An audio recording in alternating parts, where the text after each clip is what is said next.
The world of One Piece, a world full of color, islands, powers, mafia, different races, and even space pirates. Throughout the story, there has been a distinctive coherence in the power scaling and world building aspects, establishing a power system which is founded on three main pillars: Haki, Devil Fruits, and the ancient weapons. The devil fruits are a fundamental part of the story of One Piece, and in this video, we will try to investigate their origins, using all the clues Oda has left behind in the story. This video will be divided into three main parts. In the first, we will discuss the foreshadows and links left behind by Oda, relating to the origins of these fruits, and the mystery surrounding them as a whole. In the second part, we will tie these clues to the world government. Finally, we will conclude with our opinion on the origins of these fruits. So before we begin, please smash the like button and subscribe to the channel,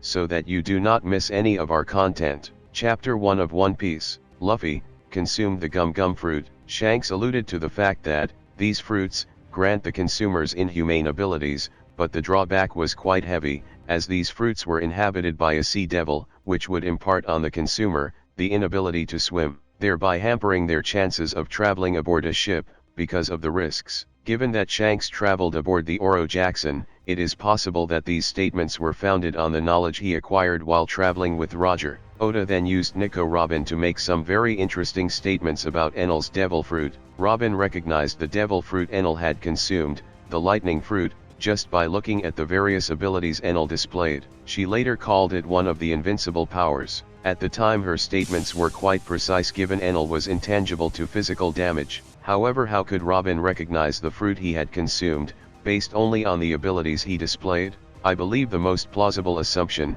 would be that Robin had read those details from somewhere, or she had been told about the so-called invincible fruits by someone.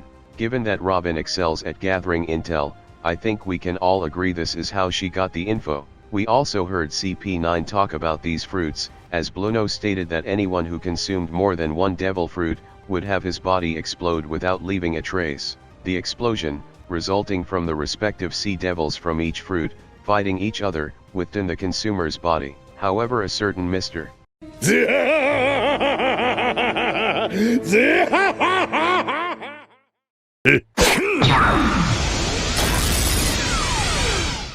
apparently disproved this theory. After all, even the five elders said he was the first ever person to utilize more than one devil fruit power, but fundamentally, Blackbeard did not disprove the theory. In fact, he only achieved this because his body was quite odd, when compared to that of normal humans. The statements about his body came from Marco, who is a doctor, thus he must have known a thing or two about Blackbeard's body, since they had been crewmates for a long time. In Thriller Bark, we got the first ever confirmation of a devil fruit encyclopedia by Sanji, who when fighting Absalom, told him he knew everything about his invisibility devil fruit, and the abilities it conferred him, since this was the fruit he had always dreamt of having. These statements were a direct parallel to Blackbeard's statements about the encyclopedia. However, Blackbeard's statements went a step further, as he stated that he mastered all the shapes of the devil fruits written in the book. This therefore meant the encyclopedia contained all shapes of the devil fruits that exist. Also, since Blackbeard had always been in search of the darkness fruit, it is therefore plausible that he also read about its powers from the encyclopedia, correlating perfectly well with Sanji's statements about knowing the abilities the invisibility devil fruit conferred Absalom. Based on these statements, and the evidence backing these statements, not only has Oda confirmed the existence of a devil fruit encyclopedia, but this book has been stated to have very detailed information on all of the devil fruits, including their shapes, and the abilities these devil fruits confer to the user. However, the existence of this book brings forth a few questions. For instance, who is the author of the devil fruit encyclopedia? How did he or she get information on all the existing devil fruits? At first, I thought all the author would need is to document the powers of the current or previous users to make such a book. However, this would have been a very lengthy process, since devil fruit users are not bound to one place at a given time, in most cases. Also, this would not have given the author information on the sizes of the devil fruits or even their shapes. So there must have been something more to it, unless this book is as old as the devil fruits are, making it probably a relic from the ancient kingdom. In Punk Hazard, we clearly saw the mechanism of transfer of devil fruits, as immediately after Smiley's death, a nearby fruit, in this case an apple, morphed into a devil fruit, gaining the characteristic spiral pattern of devil fruits. This phenomenon was further explained in Dressrosa, by one of Daffy's minions. He said that once a devil fruit user dies, the spirit of the devil fruit, sea devil, would leave his or her body, and enter into a fruit, somewhere else in the world, thereby restarting the process once more. This brings forth another question: given that the devil fruits have different shapes and sizes, does this mean that the respective spirit of a devil fruit only possesses a particular type of fruit? If that is the case, the process of writing the encyclopedia would be even more lengthy. This therefore meant that the author must have had a considerable amount of resources made available for he or she to complete such a book. Resources which not even nations could provide. Resources which only one institution is capable of dispersing: the world government. This therefore brings us to the second part of the video, where we will be discussing the ties the origins of these devil fruits have with the world government. The Navy is without the shadow of a doubt a military force that acts as a counterbalance to the Yonko in the New World, especially with the addition of the SSG. The top dogs of the Navy, the admirals and fleet admirals, have always had very overpowered devil fruits. For instance, Sengoku's mythical Zoan model Buddha, Sakazuki's magma fruit, Kizaru's light fruit, and Aokiji's ice fruit, which are three of the most powerful Logia, and recently Fujitori's gravity fruit, which is one of the most powerful Paramecias. Add that to Smoker's smoke Logia, and a host of vice admirals and navy staff, who all have Zoan and Paramecia devil fruits. This high concentration of devil fruit users within the Navy makes no sense, given the rarity of devil fruits as a whole. A common speculation in the community is that the most promising candidates, those with the best aptitudes for the posts of Vice Admiral, Admiral, and Fleet Admiral, are offered these overpowered devil fruits to increase their overall power. After all, during the discussion between Mother Carmel and CP0,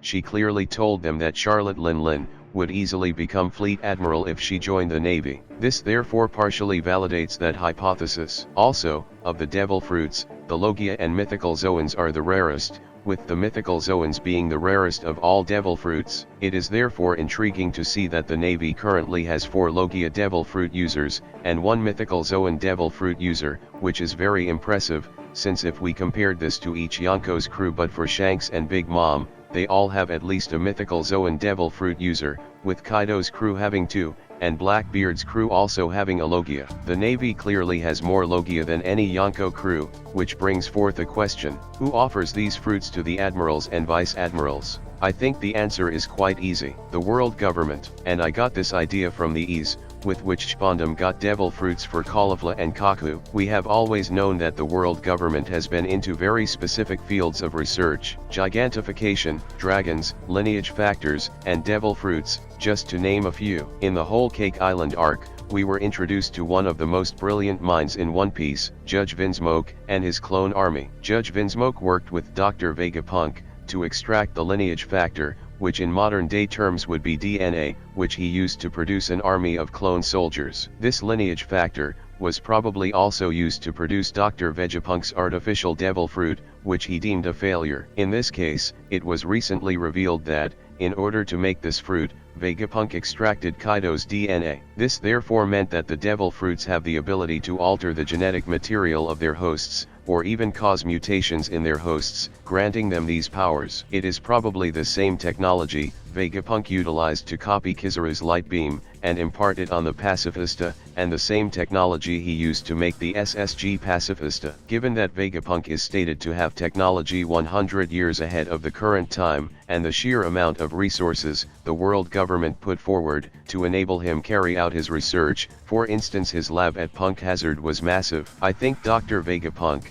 is none other than the author of the Devil Fruit Encyclopedia. His skills were probably used to identify and secure the most powerful Logia by the world government for their elite fighters, and given that the mechanism of transfer of these devil fruits is known, his research might have even provided a way for the world government to have a stable supply of these rare and powerful devil fruits. This however does not explain where the devil fruits come from, right? What if I told you that they just grow from a tree, and what if I told you that this tree is none other than the national treasure of Marijoias? On Fishman Island, we got clear confirmation, their source of light is the sunlight tree Eve. This statement on its own, implies that this tree must be quite massive, for its roots to be able to reach the ocean floor, and for its leaves to bask in sunlight daily.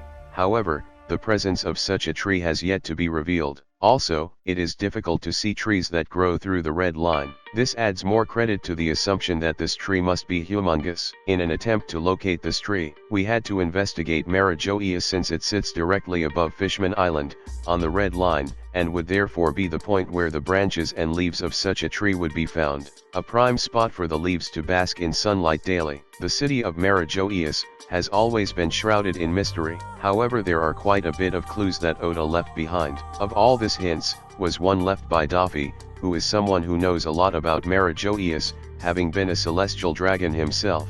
He alluded to a treasure hidden within the holy city, which if exposed, would shake the world to its very core. Oda likes to use duality a lot in One Piece. On one side you have the navy, and on the other side you have pirates, the world government on one side, and the revolutionaries on another, the celestial dragons on one side, and the slaves on the other, just to name a few. Oda also inspires himself a lot from the religious, geographical, mythological, and historical texts. Using these texts, he named the castle of Marijoiea, Pangaea Castle. The name Pangaea, in geographical texts, was given to a supercontinent, which preceded the formation of the modern-day continents. It could also be interpreted as the castle of origin, or the beginning. And in the beginning, according to biblical texts, God created Adam and Eve, in the Garden of Eden. Eve was later tempted by the serpent to eat of the tree of knowledge. She ate of the fruit, and therefore sinned. She later induced Adam to sin as well. In this very castle,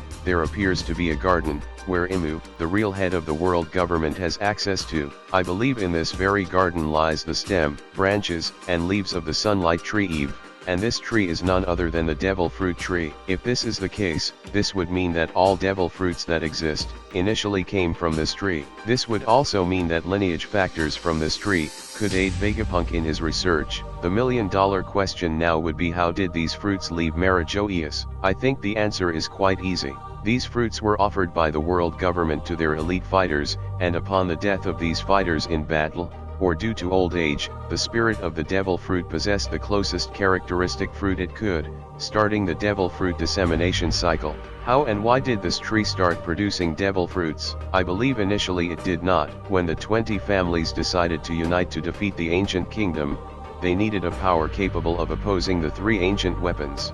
They therefore experimented on the lineage factor, knowledge they did not understand very well. Due to the imminence of the battle, their incomplete research led them to experiment on a normal tree in Marijoiea, which morphed, and grew right through the Grand Line. The alternation of this tree's lineage factor later caused its fruit's appearance to change and gain the characteristic spiral pattern, similar to the curly eyebrows of the Vinsmoke kids. With this tree producing fruits, their elite fighters were asked to eat these fruits, and they thus started manifesting strange powers, which could oppose the ancient weapons. However, since they did not master this technology well, they did not know that these fruits actually had spirits within them. The death of many of these super soldiers during the Great War marked the dawn of the dissemination of devil fruits within the world of One Piece. Note that, ideally they had thought that these fruits would grow back on the tree, but they did not. So having witnessed the powers of these fruits firsthand, they then began to research on devil fruits. It could be the fruits of this research as well as their many connections,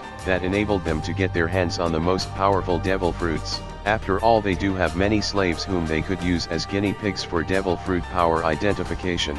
So in conclusion, the devil fruits are the product of the 20 families experiment on an ordinary tree, which morphed, grew through the Grand Line, and started producing devil fruits, as well as sunlight for the ocean deep.